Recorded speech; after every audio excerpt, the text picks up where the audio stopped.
The slave port Brazil destroyed to bury its own history.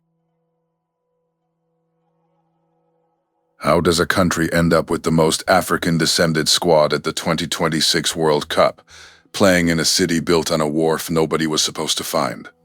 That roster is a receipt. Under the pavement of Rio de Janeiro sits a stone quay called Cais do Valongo, built in 1811. Historians estimate between 500,000 and nearly 1 million Africans came up out of that water, and you can stand on the same stone today. In 1843, the state covered it and built a princess a landing on top. In 1890, a government minister ordered the slavery paperwork burned. They tried twice. I want you to hold those 2 dates in your head for the next hour, because everything I am going to show you sits between them. When the cameras find that Brazilian squad this summer, the broadcast will tell you about form and fitness and who is wearing the 10. It will not tell you how those men got to that city. Historians call what brought them the largest forced migration in human history. And many of us already know that without being told. But knowing is not the same as holding the document. Tonight, I want to put the document in your hands. Not a rumor, not a feeling, a wharf, a date, a fire, and a shell. Here is what I mean when I say they tried twice. A state can bury a place 2 ways. It can pour something over the top of it, which is what happened in Rio, when the arrival point of the enslaved was paved over and rebuilt as a landing for royalty. Or it can go after the paper, which is what happened in 1890 when the finance ministry of a brand new republic ordered slavery documents fed into a fire.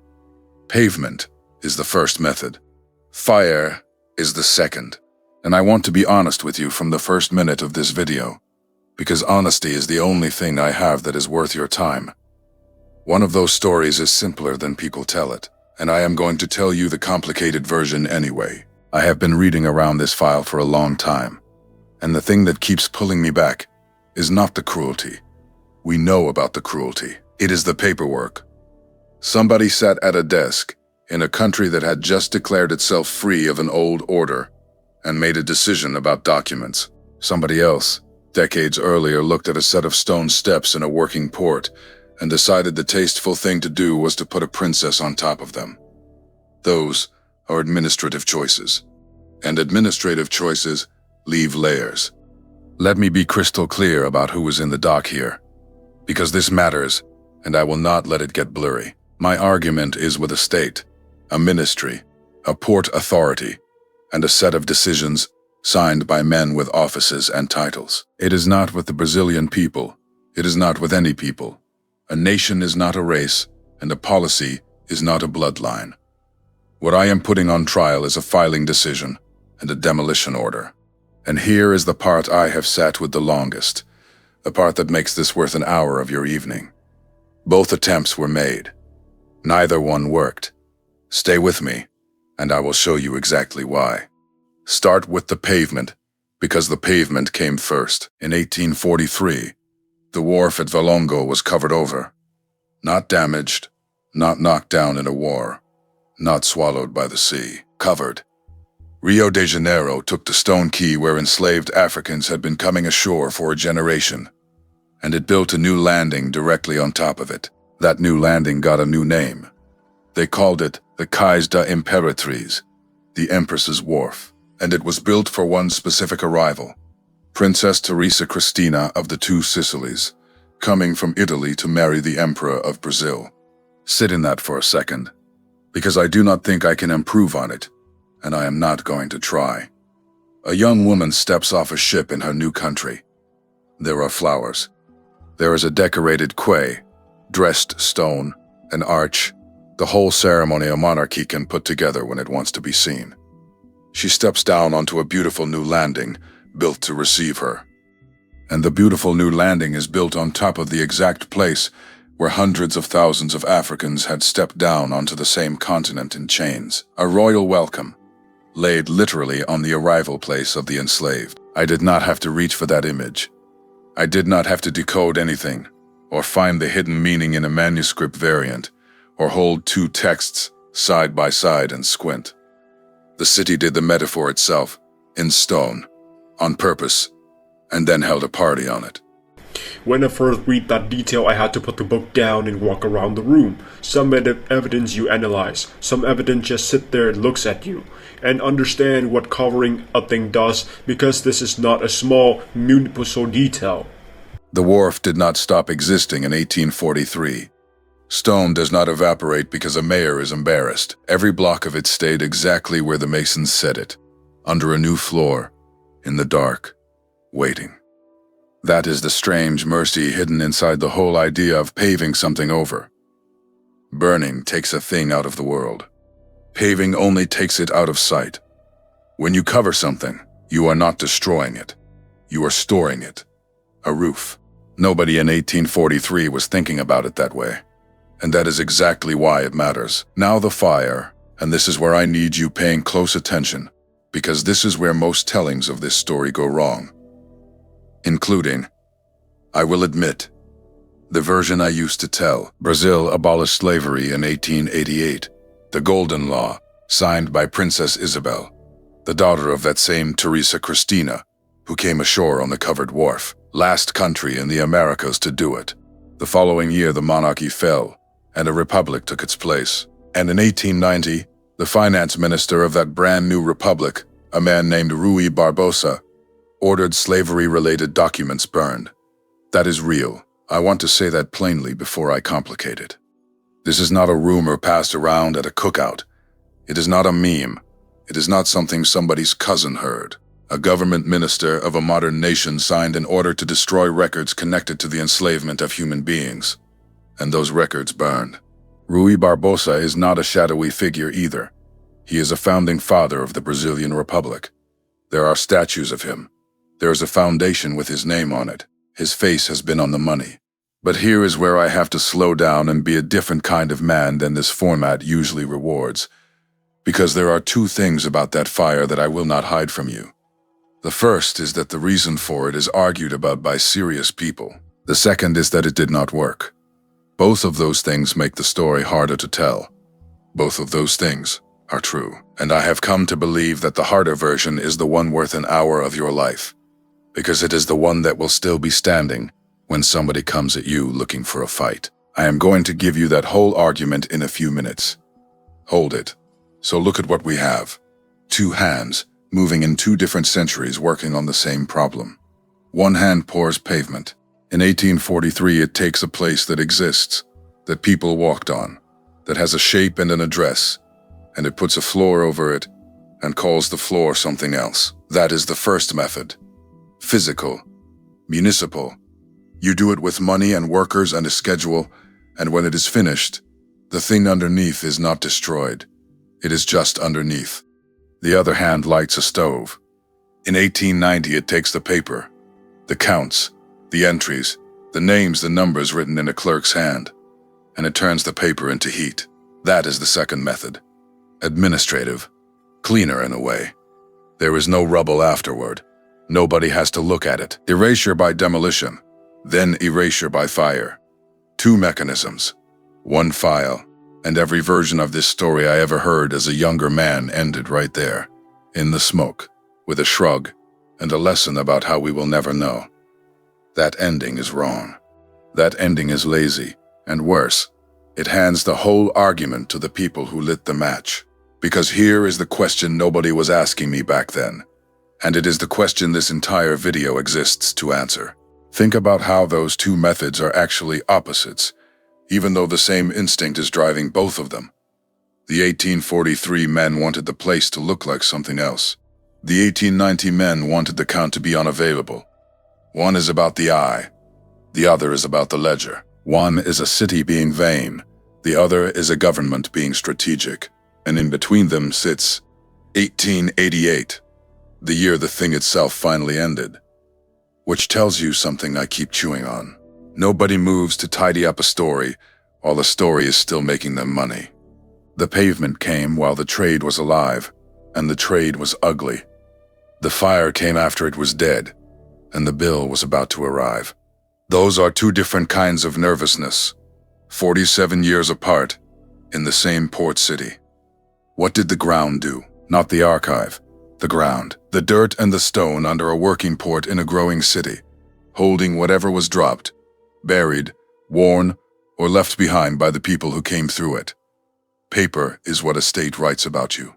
The ground is where you actually stood, and a finance ministry cannot subpoena the dirt. One more time before we go any further, so nobody can twist what I am building.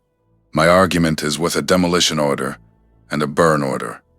It is with a port authority, a city government, and a ministry. It is not with Brazilians, and it never will be. A system has offices, budgets, letterhead, and signatures. A system does not have a skin color. Anybody who tells you different is selling you rage instead of a receipt. And I have got a receipt.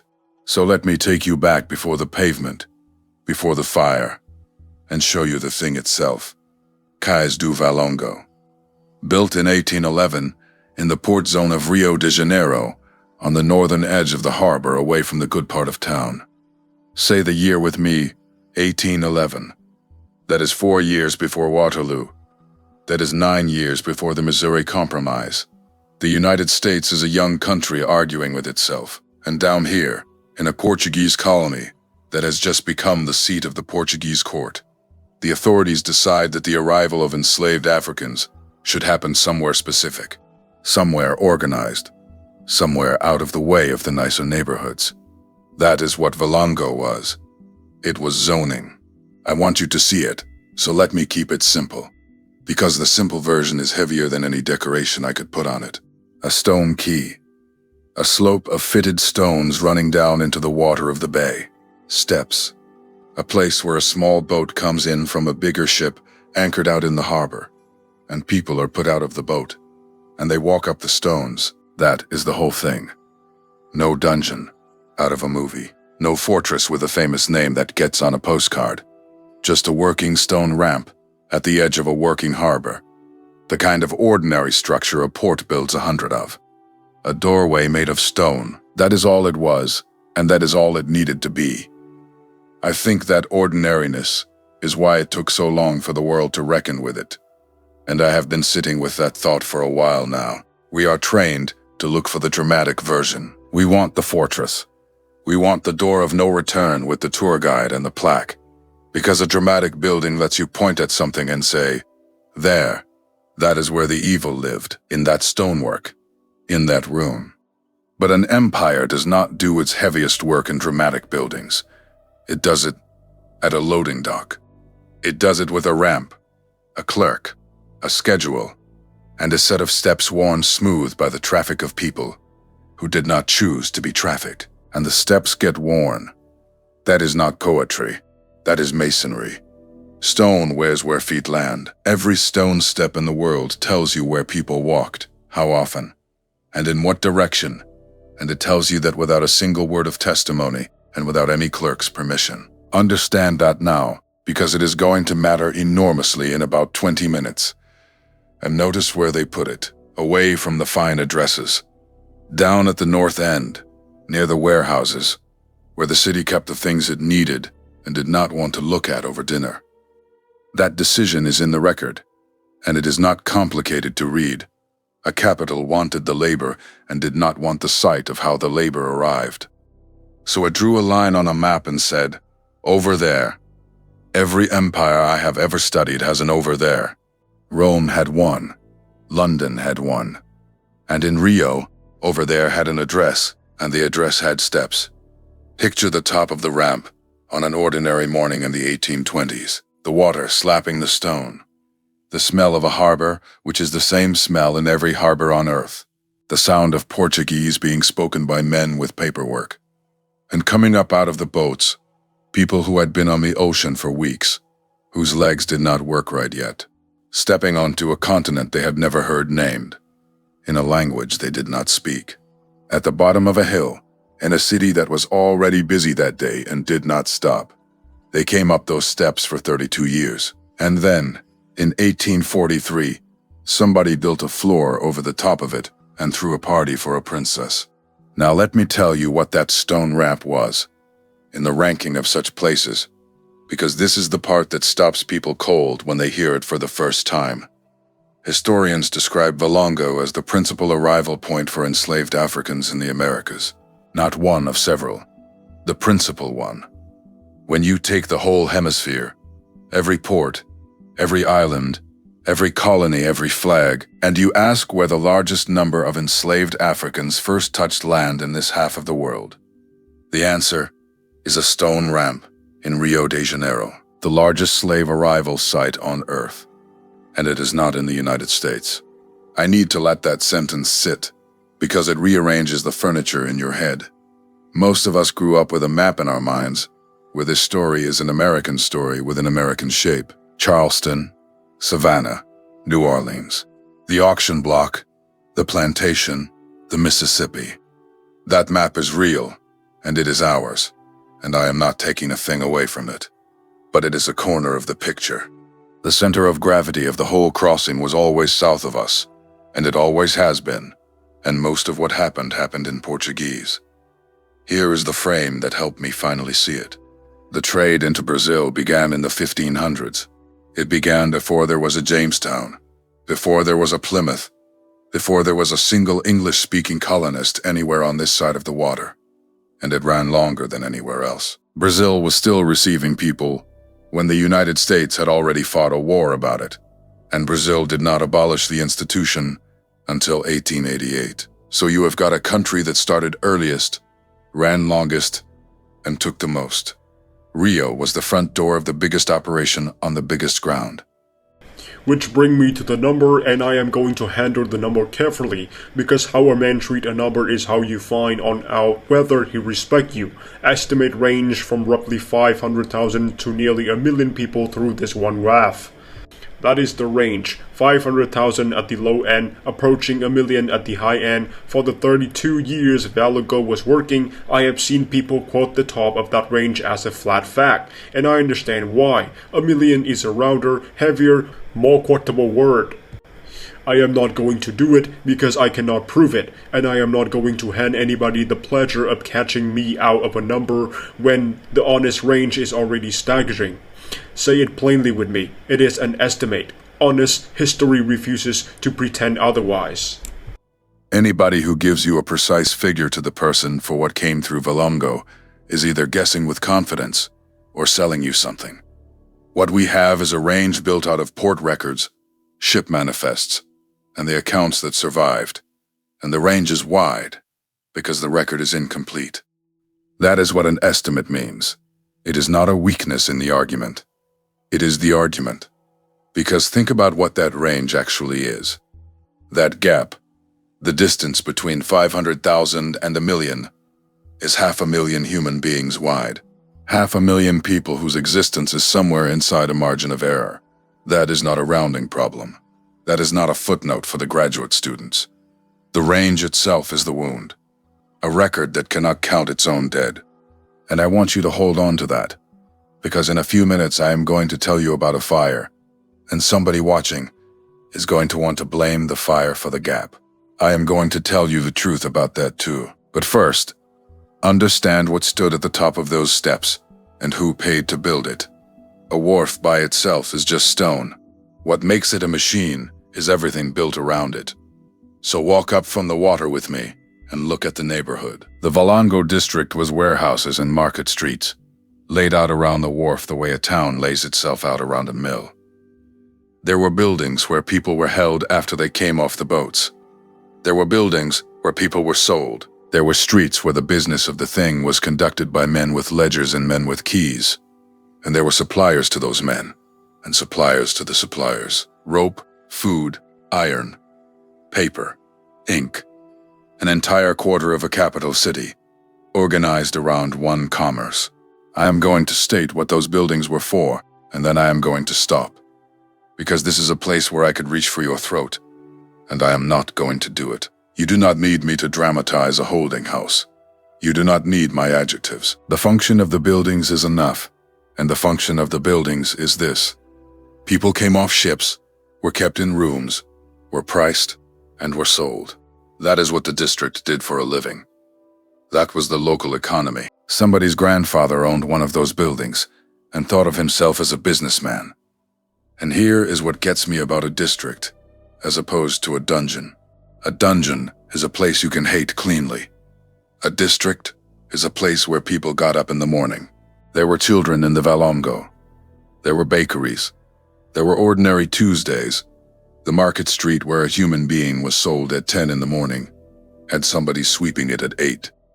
Evil that has a dungeon is a story. Evil that has a sidewalk and a delivery schedule is a system.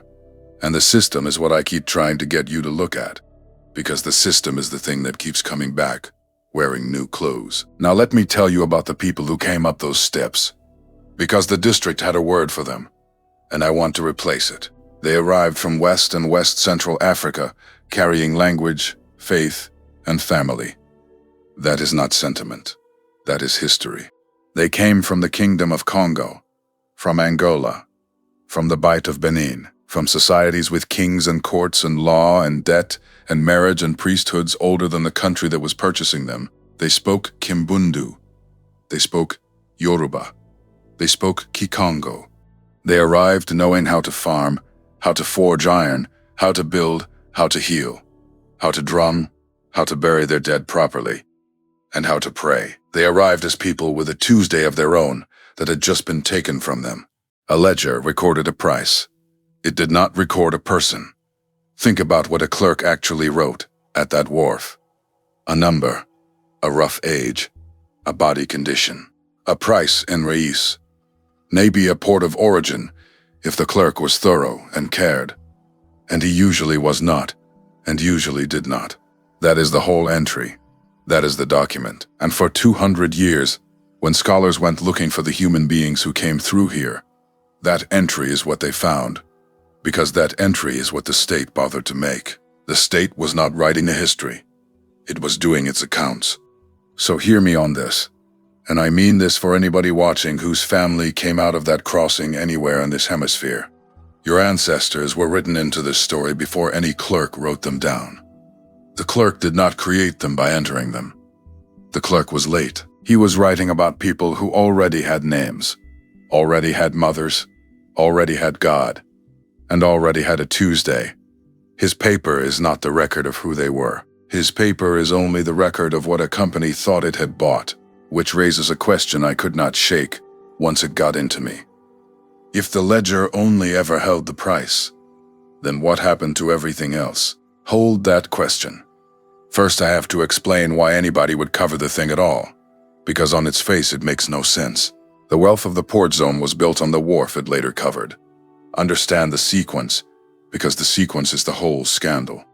The warehouses, the merchant houses, the fine buildings going up on the good side of the hill, the coffee and sugar money moving through the harbor, the growth of Rio from a colonial town into the capital of an empire, that all runs through the traffic that came up those steps.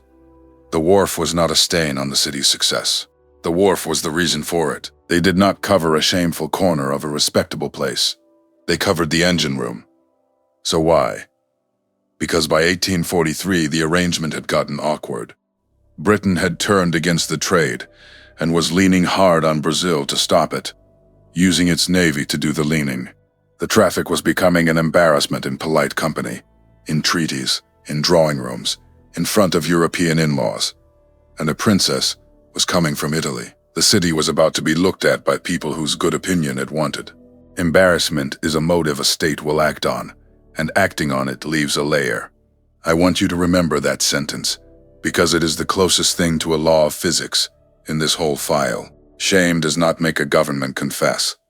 Shame makes a government renovate, and a renovation is a physical act, done by workers, on a schedule, with materials, and it leaves a seam in the ground where the old thing stops and the new thing starts. Guilt you cannot dig up. A seam you can. So there is the mechanism, and let me name it clean. Erasure by demolition, not by argument, not by rewriting a book, by construction crew. That is what makes Brazil's case different from the ones I have looked at elsewhere in this hemisphere, and we will get to that comparison at the end. Here the method was physical. Somebody signed an order, and men who needed the work showed up and covered it, and I would guess most of them never thought about it again. And then it happened a second time, which is the part that almost nobody knows.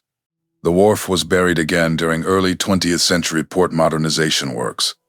Rio was rebuilding its harbor for a new century. Bigger ships, deeper berths, concrete, cranes, all of it. The waterfront got pushed out, the old shoreline got filled in, and whatever was still down there went further down and further out of memory. By the time your grandparents were born, the Cais do Valongo was not a controversy or a secret. It was just gone. It was not on the map, because nobody alive had a reason to put it there. Layer on layer. African stone, imperial stone, Republican concrete. Read that from the bottom up, because that is the order it happened in, and it is the whole story of the country in 3 lines. At the bottom, the stone the enslaved walked on. Above it, the stone a monarchy laid to welcome a princess. Above that, the concrete a republic poured to look modern. 3 regimes, 3 sets of intentions, 1 address. That physical layering is the whole image of this story, and I have not found a better one anywhere. Because here is what a layer is, technically speaking. A layer is not a deletion. A layer is a lid. Every time somebody in Rio put a new floor over the old floor, they thought they were closing the matter. And what they were actually doing was sealing it, packing it down, protecting it from weather and traffic and looters, keeping it dark and undisturbed the way you would keep anything you meant to save. And I sat with that for a long time before I understood the joke of it. They were not burying the evidence. They were storing it for us. If this is landing on you the way it landed on me, do me a favor and put 1 word in the comments, seeing, and tell me the city you are watching from. I like to know who is in the room. Then stay with me, because now I owe you the fire, and I owe you the honest version of it. The fire. All right. Let me lay out what is documented, and only what is documented. May of 1888. Brazil passes the Lei Áurea, the Golden Law, and slavery ends. 2 sentences long, that law. Princess Isabel signs it while her father, the emperor, is out of the country. Brazil is the last nation in the Americas to abolish it. The last one, after everybody else, after 300 and some years. 15 months later, the monarchy is gone, and Brazil is a republic. In 1890, the finance minister of that new republic, Rui Barbosa, ordered slavery-related documents burned. That is the fact. A signed instruction from the Ministry of Finance, directing the destruction of records connected to the institution that had just ended. It happened. Papers went into fire. I am not going to embellish that, and I am not going to invent anybody's words. You will not hear me quote Rui Barbosa saying something dramatic in this video, because I do not have a quotation I can stand behind. And a man who makes up a quote about a document burning has no business complaining about document burning. What I have is the order and the date. That is what I am giving you. The order and the date. Now, here is where I have to do the hard thing, because there is a version of this story that is sitting right there, ready to be picked up. And it goes like this. They burned the archives to hide how big it was. Clean, isn't it? It has a villain, a motive, and a grievance all in 1 sentence, and it makes the missing 500,000 people in that estimate somebody's fault. I used to tell it that way. I am telling you plainly that I was wrong, and I would rather correct myself on camera than get corrected by a stranger in the comments who happens to have read more than I had. Here is what the record actually supports.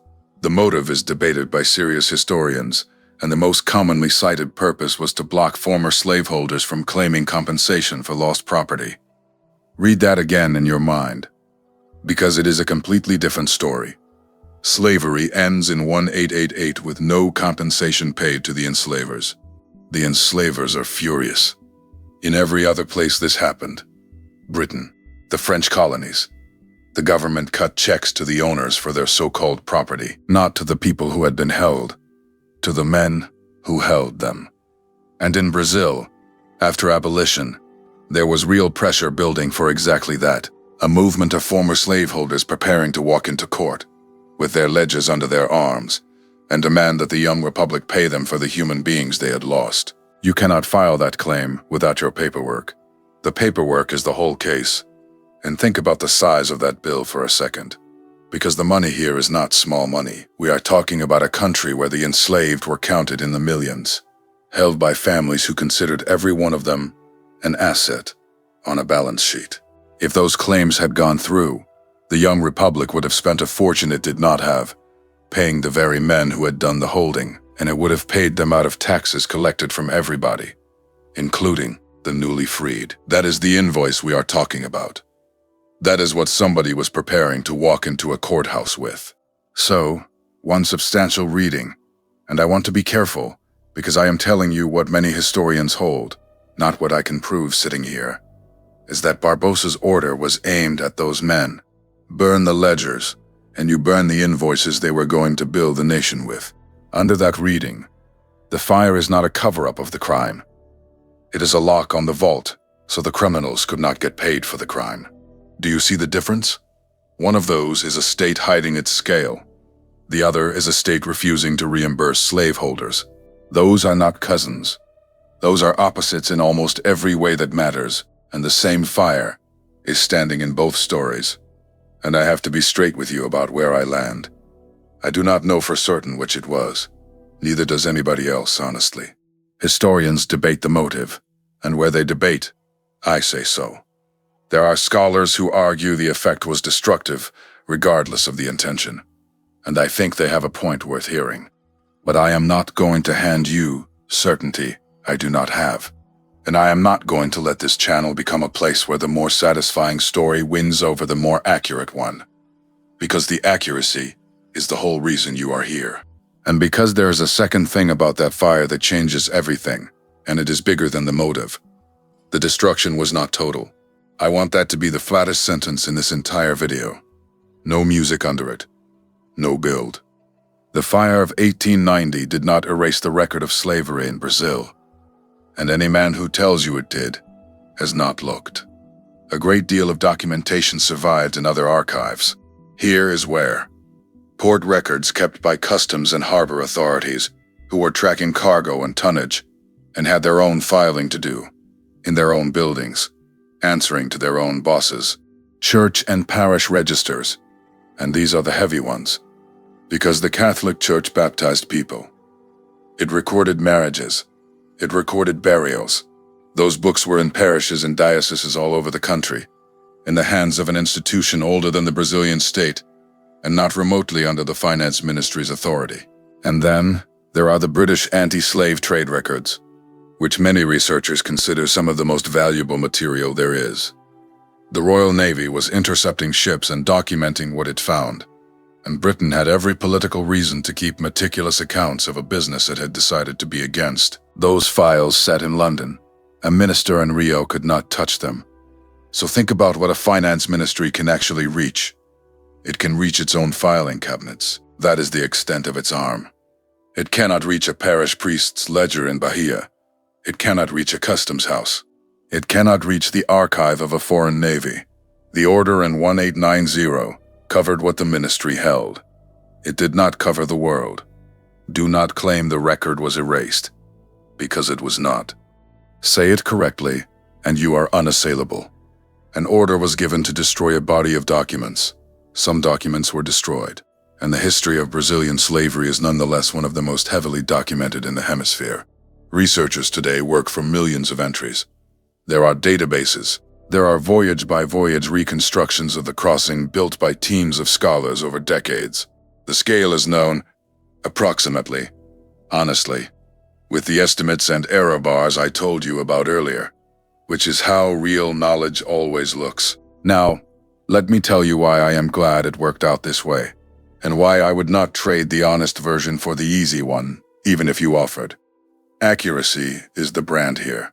It is the only thing I have got. I am a man who reads documents and brings you what is in them. And the second I start shading them to make you angrier, I am just another voice with a microphone and an agenda. And you should turn me off. If I have to bend the truth to move you, then I do not have the truth. I have a technique. You deserve better than a technique. But it is more than principle. It is that the honest version hits harder. Think about it. If the fire had worked, If a minister really had reached out in 1890 and unmade the record of 400 years, then the enemy is enormous. The enemy is competent. The enemy wins, and every one of us is left standing around a hole in history, arguing about how big the hole is, with nothing in our hands. That is a story about their power. But a fire that failed is a different story entirely. A fire that failed says the men with the offices and the letterhead and the signatures reached for the record, with everything a national government has, and the record was bigger than they were. It says the truth was scattered across too many hands. Priests, harbor masters, sailors, foreign clerks, and eventually the dirt itself, for any one ministry to gather it up and destroy it. That is not a story about their power. That is a story about theirs running out. So name it exactly, and let this be the sentence you take to anybody who wants to argue with you about this video. An attempt was made, and it did not succeed. That is the receipt. Not a rumor about a conspiracy, not a claim I have to defend. A documented order from a named minister in a specific year, and its documented failure. They tried. It is written down that they tried. And here we are, 130-some years later, still counting. And listen, the paperwork is only half the record anyway. That is what I could not stop thinking about when I finally understood all this. Everybody argues about the archive. The archive. The other half was never in a building at all. The other half is under the pavement. And it never burned. Before I take you to the wharf coming back up, I have to take you a few streets inland, because there is a second place in that neighborhood, and it is the one I think about at night. The Cementerio dos Pretos Novos, the cemetery of the New Blacks. That was the term the district used. Pretos Novos, New Blacks, meaning the recently arrived, the ones just off the ships. It was a category of commerce, the way a merchant might say, new stock. And the men who used it did not think twice about it. And this was the burial ground for Africans who died on the crossing or just after arrival. Understand what that means as a matter of arithmetic, and then I am going to stop. People died on the ocean. People died in the days after they landed, from the ocean. So a port receiving that volume of human beings needed somewhere to put the ones who did not survive the delivery. And Rio's answer was a piece of ground near the Valongo. Not a graveyard in the sense you are picturing. No stones, no names, no rites. A place where the bodies of people who had just crossed an ocean were put into the earth, in numbers, by men doing a job. I am not going to describe it further than that. I want you to notice that I am not. I could. There is material, and there are people who would run at it with everything they had, because horror moves numbers, and I know it does. But these were somebody's children.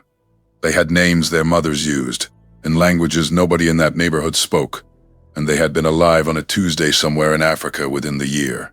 The dignity of the thing is the point of the thing. Say what it was and stop. So the ground is there, under a neighborhood, for roughly the first half of the 1800s, and then it closes, and the city keeps growing over it.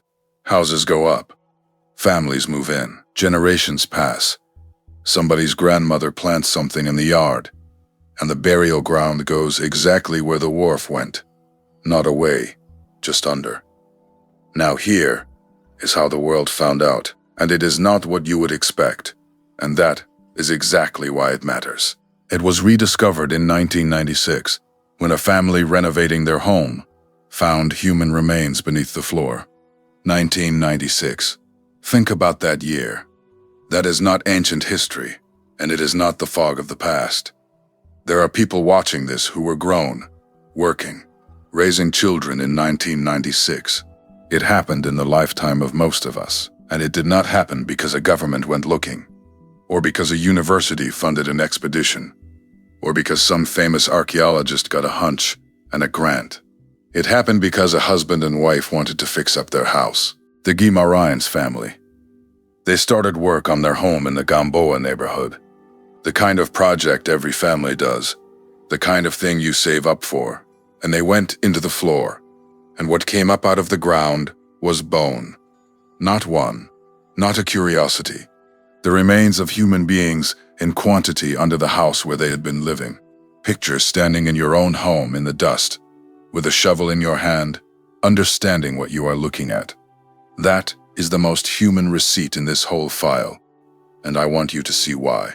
Everything else I have shown you tonight came out of an institution. The wharf is in the municipal record. The burn order is in the ministry's papers. The estimates come from scholars with footnotes. All of it moves through offices. But this came up through a family's floor, by accident, with no permission from anybody, in a country that had spent a century and a half laying floors over exactly this. They were not supposed to be found. Nobody filed them. And they came up anyway. So what do you do when your floor turns out to be a cemetery? Because that is a real question with a real answer. And the answer is the reason I am telling you this part at all. The Gaimare's family could have closed it back up. I want to be honest. I think a lot of people would have. You have got a mortgage and a renovation and a life. And the ground under your house has just turned into the largest thing you will ever be part of. Nobody would have known. The floor goes back down, and the century keeps going. They called it in. And what grew out of that decision is a memorial and research center at that address. The Instituto Pretos Novos, which put archaeologists into the soil and scholars onto the material, and a plaque on the door. The site became a place that teaches. That is the correct answer, and I want to say clearly that a Brazilian family, on their own, gave that answer with nothing to gain from it. These were people with names their families still knew when they died. Hold on to that. Somewhere in the West Africa there was a mother who never learned what happened to her son, and the answer to her question was a piece of ground behind a warehouse in Rio de Janeiro, 5,000 miles from where she was standing, and she died not knowing her grandchildren died not knowing. Everybody who could have grieved him properly was on the wrong side of an ocean. That is the loneliest fact in this entire video. So we treat the remains the way we would want ours treated. That is not a rule somebody handed me. That is just what I believe. And it is why you are not getting a horror show from me tonight. There is a way to talk about this material that turns human beings into content. I have watched it done. It gets views. And the men who did the burying already treated these people as inventory. I am not going to pick that word back up and use it in a different key. What is under that neighborhood is not a spectacle. It is a burial ground with no headstones, and the least the living can do is speak about it like one. Now step back and look at the shape of what I have shown you, because the shape is where the pattern lives. An ordinary Rio neighborhood, standing over an unmarked burial ground. Gamboa. Regular houses, regular streets, people carrying groceries in, kids on the corner the same as anywhere. And underneath, in the dirt, the people the district called New Blacks, who arrived on the ocean and did not survive the arrival. In numbers nobody can give you exactly. No ledger recorded them. That is the thing. The clerk at the wharf wrote down a price, and when the price died before it could be sold, the entry closed, and that was the end of the paperwork. The finance ministry could burn every page it had, and it would not touch these people, because these people were never on a page worth burning. They fell out of the record before the record began, and yet the ground recorded them anyway. Bone in soil is a record. It has dates in it. It has diet in it. It has origin in it.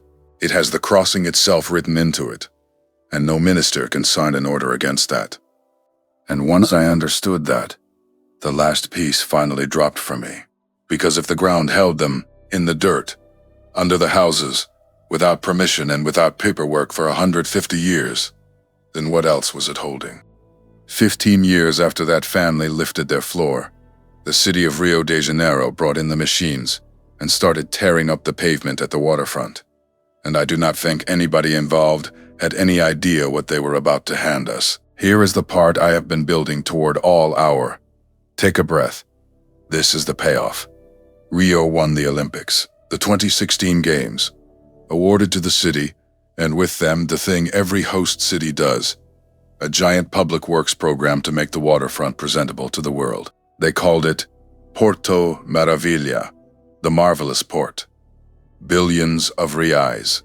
Demolish the old elevated highway, redo the docks, put in a museum, run new pipe and cable under everything.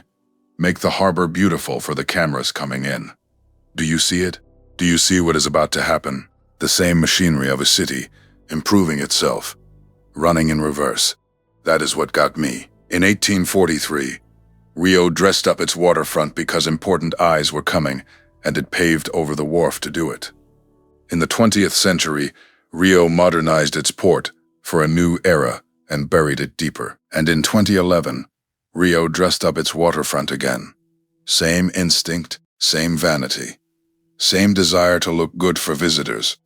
And this time the shovels went down instead of the concrete going on. The exact same impulse that hit it is the impulse that dug it back up. 168 years later, the city put on its good clothes one more time, and the ground handed it back the thing it had been trying to forget. Valongo was excavated in 2011 during those port works. Understand how that happens. Crews are digging a trench. Somebody hits stone that should not be there, in a place where the plans say there is nothing but fill. Work stops. Archaeologists come. And what comes up under the asphalt and the fill and the concrete? In the right position, at the right depth, matching the old maps, is the original 1811 stone. The stone came up under the imperial layer. Read that sentence like a geologist, and it tells you the whole history of a nation without a single document. On top, the modern city. Below that, the Cais da Imperatriz, the fine-dressed stone of the Empress's landing, the party, the flowers, the princess, and directly beneath the Empress's floor, the older, rougher, plainer stones of the ramp where the enslaved came ashore. 200 years of Brazil in cross-section, stacked in the correct order, and the deepest layer is the truest one. Nobody wrote that. Nobody argued it. It was just down there, in the right order, the whole time. They found more than the ramp too.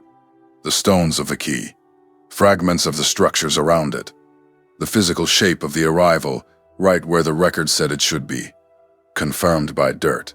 And I keep coming back to the timing of it, because the timing is almost too neat to say out loud. This is 2011. The excavation is happening because of a sporting event, because Rio was preparing to host the world, to put its best face forward, to have a spectacular opening ceremony and a beautiful harbor on television in 2016. That is the reason the shovels were in the ground. Not justice, not reckoning, not a movement, not a lawsuit, not a commission, a construction schedule, the most ordinary thing in the world. That is how it usually comes, in my experience. Not with trumpets, with a work order. And there is one more layer to the joke, and I want to make sure you catch it, because it took me a while. The 1843 men thought they were solving a problem forever. They had the power, they had the money, they had the crews, and they closed the matter as they saw it. Permanently. Stone over stone. Done.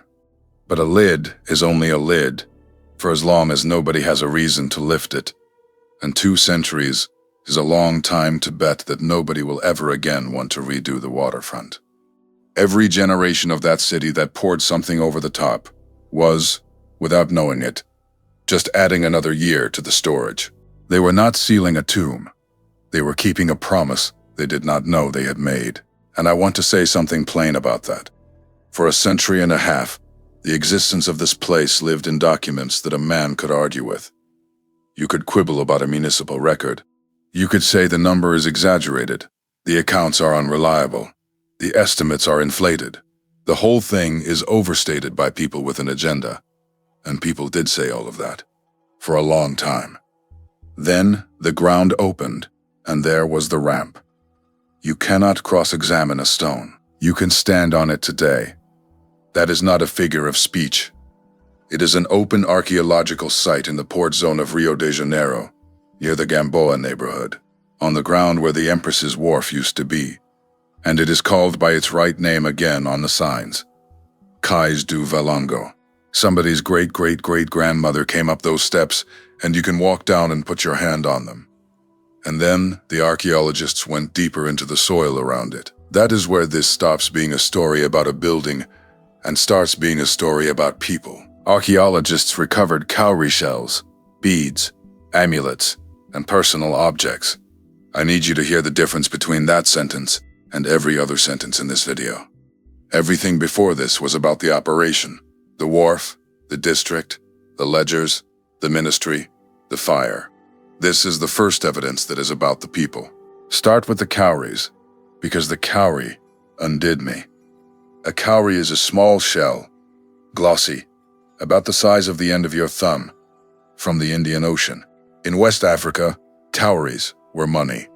They were also ornament, sewn onto cloth, worked into hair, worn at the wrist, and they were faith, used in divination, laid out and read, carried for protection, placed in the hands of the dead, money, ornament, and faith in one small shell. And they are in the dirt at Valongo, at the bottom of the ramp, where the boats came in. Somebody carried that across the Atlantic. Sit with the physics of it. A human being was taken, marched, held, put on a ship for weeks in conditions I am not going to describe, and had almost everything stripped away. And still, when they came up those steps into a continent they had no word for, there was a shell on them, in a fold of cloth, in a fist, in their hair, braided in by somebody who loved them, on the other side of the ocean, before the walking started. And it landed in the mud of Rio de Janeiro, and stayed there for 200 years, waiting for somebody to pick it up. Beads, amulets, rings, small worked objects, things a person chooses. Now here is the whole thesis of this video in one line, and I have been holding it since the first minute. A ledger records a price. An amulet records a belief. Understand what that means for the argument. The ministry could burn the ledgers, and they did burn ledgers, but a ledger only ever told you what a company thought it had bought. Age, condition, price and raise. That is the enslaver's version of a human being. And even at full strength, even if every page had survived intact, a document would still tell you nothing about who these people actually were. It is testimony from the wrong witness. The amulet is testimony from the right one. Nobody made that person carry it. No clerk assigned it. It is not evidence about the trade. It is evidence about a soul. That this individual, on the worst day of their life, in the middle of the largest crime in the hemisphere, still had a faith they were holding on to, and a small object that meant something in that faith. That is a statement. That is a person speaking. And no minister in 1890 could reach it, because it was not in his building. It was in the dirt, 6 feet under a floor he had never heard of. They burned what a clerk wrote. They could not burn what a mother braided into her daughter's hair. The ground kept what the paperwork lost. That is the sentence I would put on the wall, not as poetry, as method. The archive is the state's memory, and the state's memory is only ever as good as the state's intentions. The ground has no intentions. The ground just holds. And I have to tell you what it did to me the first time I really understood the cowrie. I have spent years with documents. Documents are my comfort. A citation, a date, a signature, something I can put in front of a skeptic and win with. But a document is always somebody's account of somebody else. The shell is not an account. The shell was in a hand, and when it finally landed on me that the hand belonged to a person who was, at that exact moment, being processed as freight, and that the person still had something on them that was theirs and holy, I did not feel like a researcher anymore. I felt like a relative. I still do not have a professional word for that, and I have stopped looking for one. And then, the world did something about it. In 2017, the Cais du Valongo was named a UNESCO World Heritage Site. Take the shape of that inn. In 1843, a city covered this place to make it invisible for a princess. In 2017, the highest cultural body on earth put its name on that same stone and declared it heritage of all humanity. The whole species, everybody, no exceptions. precisely because of what happened there. The site they covered now carries the highest designation the world gives. Same stones, same steps. The only thing that changed is who was willing to look. And listen to me carefully now, because this is where I want to land it. And I do not want to land it wrong. This is not a moment for rage. Rage would be smaller than this. What happened at Valongo is vindication. The record was restored. In public, by name, with the world watching and signing off. They tried pavement, they tried fire, and the answer came back up through the ground, in stone and shell, and got itself written into the permanent memory of humanity. They lost. Quietly, completely, and on the record, they lost. Now let me pull back and show you the pattern, because Brazil is not alone, and that is exactly the point. I have spent a long time on this hemisphere, and I keep finding the same instinct in different offices. Argentina had a black population that was substantial, and it went about the business of becoming a white nation, partly by encouraging replacement, and partly by simply dropping the category. Stop asking the question on the form, and in a generation the answer disappears. Mexico ran a different play. It built a caste ladder in the colonial period, filed people, one rung lighter every generation, and then wrapped the whole thing in a national story about a blended people, until there was no separate column left for anybody to be counted in. Absorption instead of replacement. And here, in Brazil, a third method, pavement and fire. 3 different offices, 3 different methods, the same intended result. Look at how they line up. Argentina worked on the count, Mexico worked on the category, Brazil worked on the place and the paper. One government edited a form. One government edited an idea. One government sent a construction crew, and later, a match. None of them needed a secret room or a shadowy meeting. Every one of them was an administrative decision made by men who thought of themselves as builders of a modern country. That is what I need you to see. And it took me years to be able to say it this simply. There was never one villain running this hemisphere. There was a habit. The habit is that when a nation is embarrassed by how it got its wealth, it goes to work on the record instead of the wrong. And the record is always the cheaper target. Fixing the wrong costs money and pride. Fixing the record costs a clerk's afternoon. And I want to be fair to Brazil for a second, because fairness is not weakness. Of the 3, Brazil is the one that has actually turned around and looked. Argentina spent a century telling itself a story about a nation with no black population. Mexico did not print the question on its national count until 2015. Brazil dug its wharf out, gave it back its name, built a museum next to it, and let the world put a plaque on the thing that shames it most. That is not nothing. That is more than most countries manage, and it is more than some countries I could name have managed about their own ports. Credit where it is owed. The men of 1843 and 1890 do not get to speak for the country that dug it back up. But watch what happens every single time. In Argentina, the people were still there, and their descendants and the historians found the old counts anyway. In Mexico, the coast never stopped being what it was, and the state finally had to print the column back onto the form and count. And in Brazil, the stone came up under the Empress's floor with the shells still in the mud around it. And in every case, the receipts outlived the method, every time. That is not a coincidence, and after all these years, I do not think it is even luck. It is arithmetic. A cover-up has to be complete to work. One document, one witness, one stone, one shell, and it fails. It has to win everywhere, forever. The truth only has to survive in one place, one time, and it is back. Those are terrible odds, and every government that ever tried this took that bet anyway. They keep betting that a thing can be unmade. It cannot. It can only be misfiled. And a misfiled thing is still in the building. That is the pattern. That is what I came here to show you. But I would be doing you half a service if I stopped at the pattern, because there is a text I have not read to you yet, and I have been carrying it this whole hour. The Bible tells us in Psalm 68, Verse 31, that Ethiopia shall soon stretch out her hands unto God. That is the King James rendering, and it is one of the oldest anchors in the Black Church.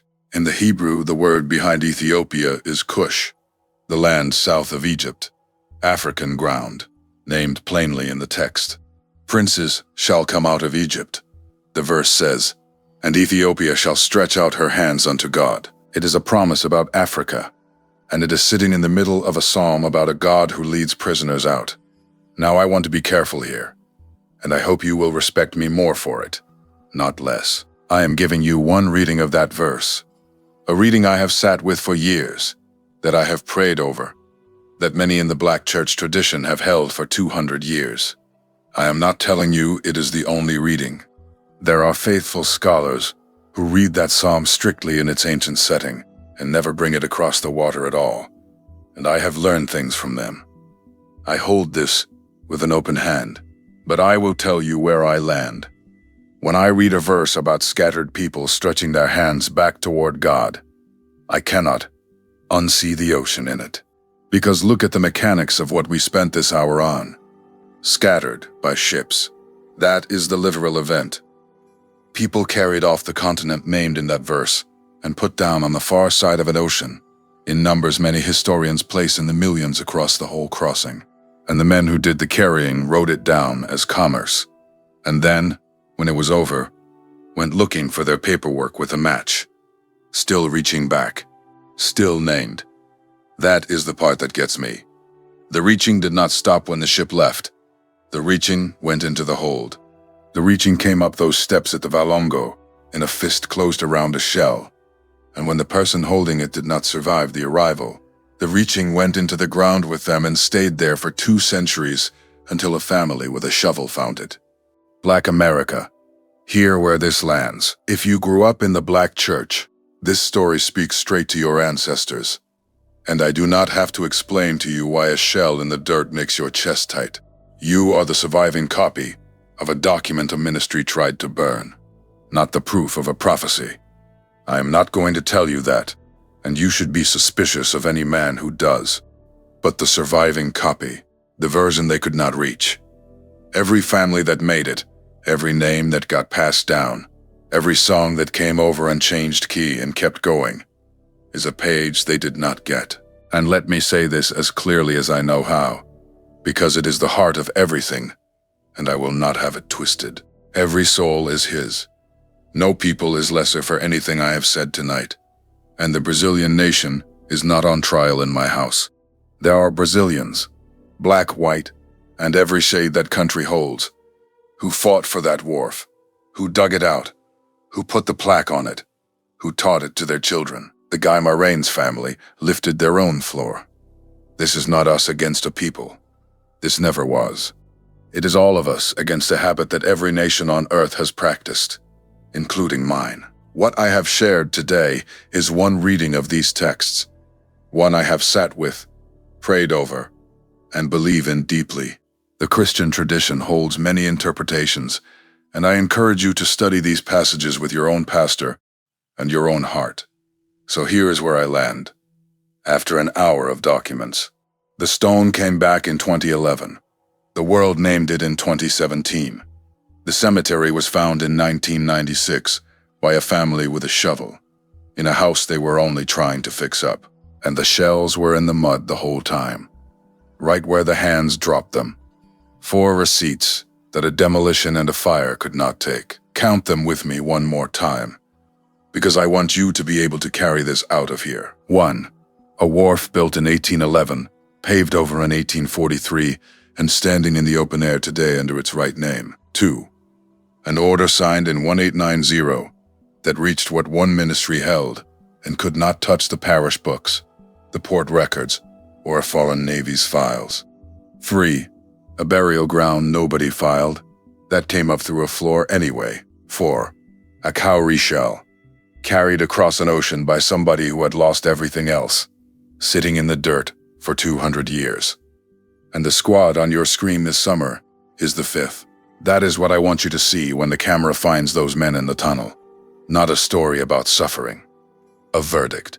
Every one of them is standing at the end of a chain that a stake tried to break in 2 different centuries. And there they are, in the light, with the whole world watching, and their country's name across their chest. The 1843 men did not want that place remembered. It is a World Heritage Site. The 1890 men did not want that story counted. It is counted, and I will tell you the honest reason this file matters to me more than most of the ones I bring you. It is not because it is the biggest, though it is because it is the one where I had to correct myself out loud. I came to this story wanting the clean version, the fire that worked, the archive that died, the villain who won. The trust was more complicated and less satisfying and, in the end, far better. That happens more than you would think. Every time I have been willing to lose the easy story, I have gotten a stronger one back. If this hour gave you something, put one word in the comments, restored, and tell me the city you are watching from. I read them. I want to see where this file traveled tonight, and if you know somebody who needs to hold a receipt instead of a rumor, send it to them directly. One person. That is all I ask. Before I go, let me pray with you. Father, we thank you for truth that will not stay buried. We thank you for the ones who came up those steps and never got to say their names out loud again. You knew every one of them, and not a single one was lost to you, no matter what any ledger did or did not say. Bless every nation and every people watching this, all of us made in one image, all of us in need of the same mercy. Give us honest hands. Where we are tempted to pave over our own history, give us the courage to lift the floor instead. And to my brothers and sisters still looking for the record of who they came from, Lord, let them find it. Let the ground give it back. Amen. They paved it. The ground kept it. Walk in that.